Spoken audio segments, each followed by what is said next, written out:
hear it?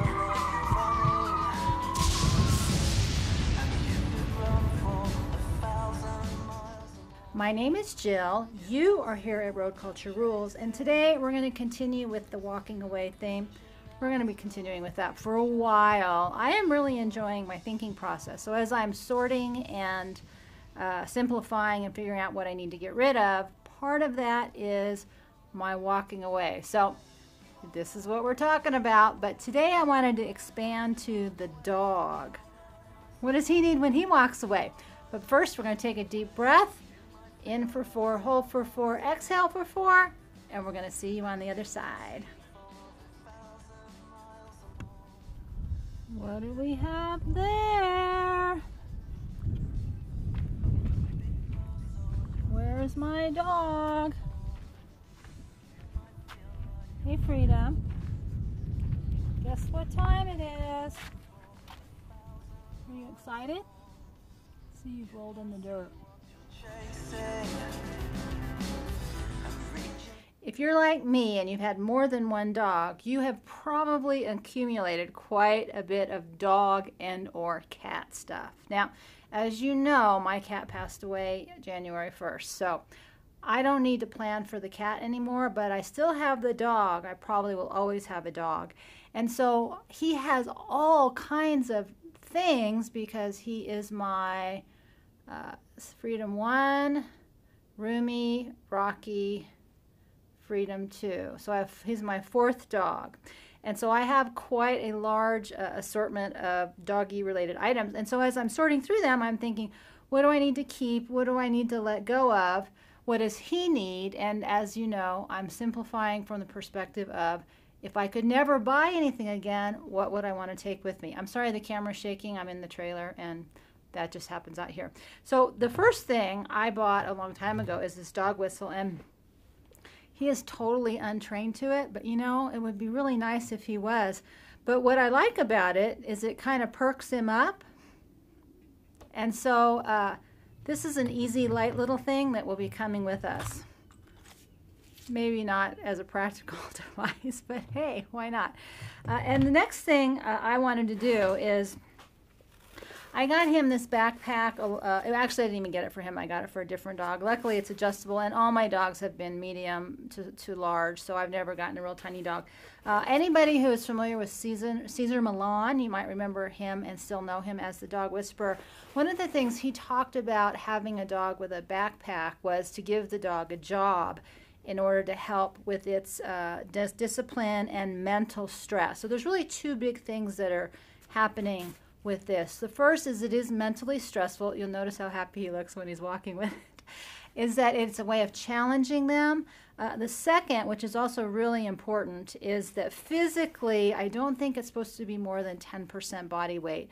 Same thing with a horse, is only 10 to 20%. So even though they have that nice flat back that looks like they should be able to easily carry weight on their back, the way that their spine works, you need to limit the amount of weight. And if you've ever seen the documentation about what's actually going on with horses, you would never ride a horse again. So that's just my personal philosophy. This is just a little tiny bit of weight. You know, my dog is around 60 pounds, so that's really only 5 or 6 pounds I want to put on his back, which doesn't really account for very much, but he has a couple things that need to go with him. And so that's my thinking. You know, I started practicing with him, walking with it a little bit. You can't imagine how excited he is about that, but it's good. The other thing that's important to remember about the mental stress part is that it actually is very fatiguing for dogs to be mentally stressed. So it's a great exercise anytime you mentally stress your dog. But you have to remember you're stressing your dog, so you have to give them equal times to recover, to rest, and to sleep it off. Not that carrying a backpack is that big of a deal. And obviously you start slow and build your way up. But it's really important. The most important thing, I think, is that it fits right. It's not sloshing around, you know, forward, side, blah, blah. It's not rubbing under their arms. And also it's not too much weight. Because just because they can carry it doesn't mean they should carry it. So the 3 things that would be my primary system, even though I don't have that on him, is I like to have some kind of choke chain, because especially him, he can get out of this no matter how small it is. And when he becomes afraid, he becomes extremely wild, and I can easily lose control of him. I also, although I don't make him wear this on a regular basis, I am a big fan of investing in leather. It lasts longer. The more you use it in your hands, the softer it gets. So this is really old. This, I think, is from Freedom 1. I've been carrying this stuff around, and it just lasts a really, really long time. So I'm a big fan for long-term of leather collars and leashes. So this is his bottom line. If we're hitting the road, this is what he's taking with him. Now, I don't know if I would take all this stuff with him, but these are just extra things I have. The thing I like about this, in addition to being pretty, I don't ever use it because it is pretty. I don't want it to get dirty. But it's actually reflective. So this is actually a reflective leash and collar. Leash and collar, so that the lights hit it, you can see it. So obviously you would not want to put this in the dark if you were hiding, but really important if you're walking around and you don't want him to get run over, especially when you have an all-black dog. Now this is obviously very important because it's cute. This is one of those combo food-water systems. So, dog food is heavy. I remember in one of the comments recently, somebody talked about how would they get dog food. Hopefully, your dog can hunt a little bit. If not, they'll probably pick it up pretty quickly. Mine have all done that, whether I wanted them to or not. But just a little something to carry, a little bit of food and a water source, very important. Now, a lot of people have their dogs carry water, but you've got to be really careful on the weight, because as I carry my water every single day, a gallon of water is 8 pounds. 2 gallons is 16 pounds. So you don't want to have your dog carry a lot of water, because that 8 pounds is already more than the 10%. So a little bit of water, okay. A lot of water, probably not so much. And the last things I have are just some grooming tools. This is really important. One of these combs, can you see that? This pulls out fleas and ticks. With ticks, you still need a pair of tweezers, or I know you're not supposed to do that, but I've always pulled mine off, and even if the head doesn't come out, they've still been okay. But you really need to have something to pull out the fleas and the ticks if that's going to be an issue. And what it will be, depending on where you're at. You will know if you're in flea country, because you be getting bit too. And then I have to cut my dog's toenails because they don't wear down fast enough on the ground.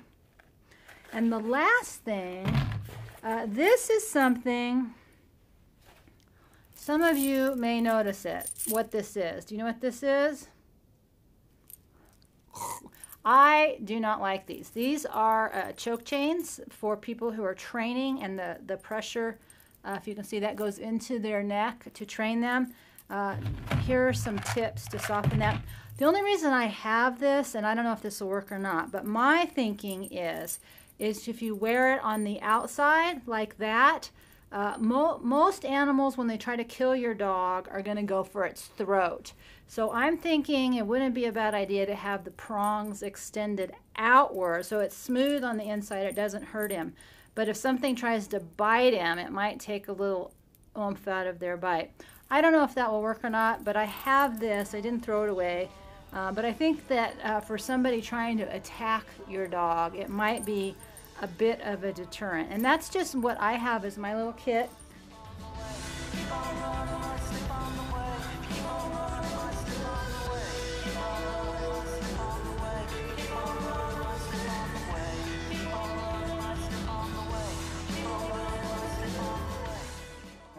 So with that, we're going to take one more deep breath before we go, as I hope you'll rise with the sun in your eyes, love in your heart, feet firmly on the ground, as we walk with our dog on Survival Road, one day at a time. What is it? It's stay human, live free, and die wild. And we'll see you next time.